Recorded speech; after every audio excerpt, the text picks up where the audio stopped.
All right, Alexander, let's talk about the U.S. leaving many countries in Africa. I think we do have confirmation that in Niger, the U.S. is going to finally leave. I mean, we were going back and forth with this for a few months, and it wasn't certain that the U.S. would leave, even though the government in Niger was telling them you have to go. But I think we have confirmation now that the U.S. is going to be leaving Niger. France, of course, we've talked about France leaving Niger and many of the countries in Africa. So this is big news. It is. The collective West, the U.S., Europe, they're definitely retreating from Africa. Yes, I think they are retreating. I mean, it's not yet a complete and total rout, but Niger was important. It was, of course, it's a key state in Central Africa, Western Africa. It has large uranium resources, as we all know, but it also had, I believe, two American bases, as well, of course, as the French bases. Now, as we discussed at the time, when there was the coup in Niger that overthrew the government, the pro Western government, and brought the present military leadership to power, the Niger military at that time were quite straightforwardly hostile to France, but they were not necessarily hostile to the United States.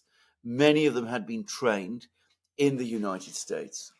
And it was possible, one could see a situation where the Niger military government gets rid of the French, but the Americans are allowed to stay. And of course, the Russians can come in also. But, they have relationships continuing with both powers at the same time. And I think that was an option. And then, if you remember, the Americans backed the French, tried to get the Niger military to change course. Victoria Nuland, no less, turned up in Niger and badgered the military government there to change course on what it was doing. And I can remember that we were saying at the time that this was extremely unwise, that it would make the new government in Niger feel that the Americans were hostile, and it could, in fact, destroy the relationship between this government and the US. And that appears to be what has happened. Now, the Americans have dragged their feet. There's been complex negotiations. The government wants the Americans to leave. The State Department initially said that they would leave. The Pentagon has tried to negotiate extensions. There have been a few extensions, but the long and the short of it is it does seem as if they're leaving. So the entire Western position in Niger, a key country, has collapsed, and Niger is now firmly aligning itself with Mali and Burkina Faso, its two West African allies. Those countries have close relations with both China and Russia. They're looking increasingly to the Wagner organization to provide them with the military advice and technical assistance that the French and Americans used to provide. It's probably not been overlooked in West Africa that since the Wagner organization took over in Mali, the Mali military has won a string of successes against the various Islamist insurgencies in the north, which the French seemed unable to defeat.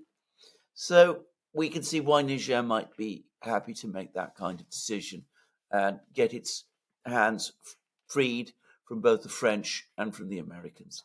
So that's Niger. But of course, what's also happening is that this is now becoming infectious. We see Chad. They've been talking about wanting the Americans to leave as well. The Americans also have bases in Chad.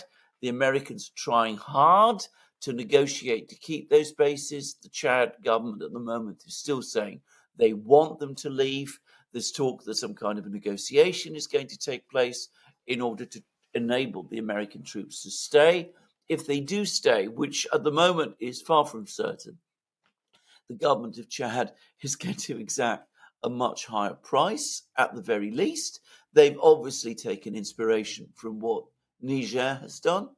And the Americans it looks like they're preparing for the collapse of their bases in this part of West Africa. So they've now contacted the very reliable pro-Western ally that has always existed, Cote d'Ivoire, and they're apparently now talking about setting up a base there. So they seem to be pulling out of the West African countries that adjoin the Sahel, and they're moving towards Cote d'Ivoire, which is somewhat further away from the Sahel, on the coast.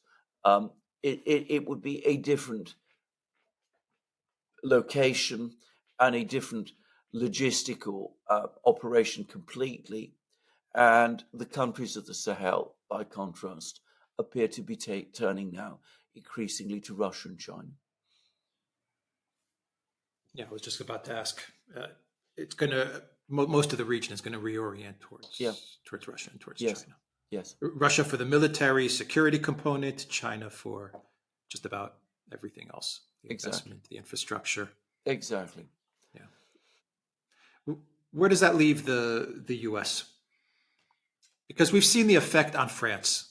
I mean, Macron pretty much lost his mind at everything that happened in Africa, and many analysts say that Macron's decisions that he made towards Russia and much of his erratic behavior over the last 6 months is due to France's lost position in Africa. So how does this affect the United States? Are they going to start acting like Macron, like France, or are they just going to let Africa go? Well, they're not going to be happy about this. And it's important to say also that, we're talking about West Africa, but one senses that their position across the whole of Africa is weakening also. Ethiopia is now joining the BRICS states. There's been a Russian delegation who's just gone to Sudan. Sudan, of course, is still in a state of civil war, but the Russians formally have now come down on the side of the Sudanese military government, and the talk of Russia establishing a base on the Red Sea in Sudan is apparently now back on the agenda. Just saying. So the United States is not going to be happy about this. Probably, ultimately, they're less worried about the Russians than they are about the Chinese. They see Africa as this great chessboard between themselves and China, with this struggle being fought over its resources.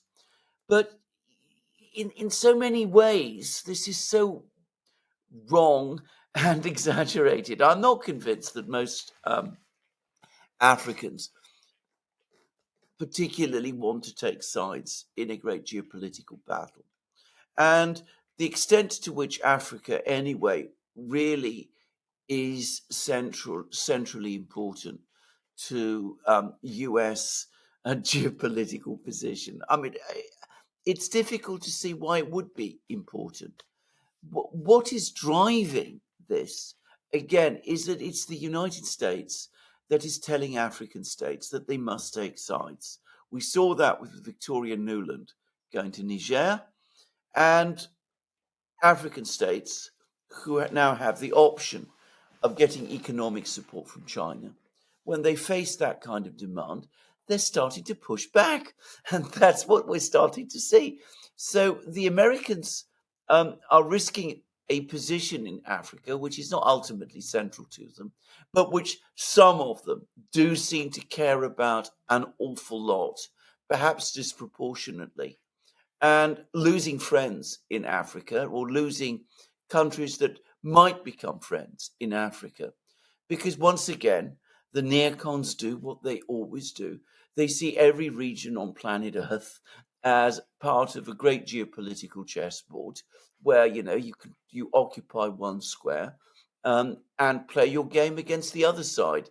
And, if the other side establishes a presence in a country, well, that's not that country making a decision. It's the other side occupying that square against you.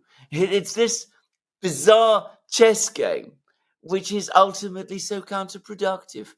Now, that's the US. As I said, they could walk away from this and it wouldn't make any huge difference to them. They're not going to, because the neocons who run things aren't going to let that happen. And, it could create problems with the US in Africa, which could be completely avoided.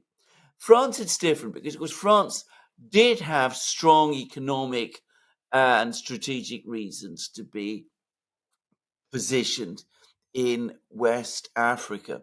And I'm going to say something. They're not going to be happy about the Americans establishing a base in Cote d'Ivoire, because Cote d'Ivoire is a country which is another one of those countries that has been very closely and heavily aligned with France. I can tell you for a fact that a lot of French chocolate producers, for example, get their cocoa beans from Cote d'Ivoire. French chocolate, that's ultimately its provenance.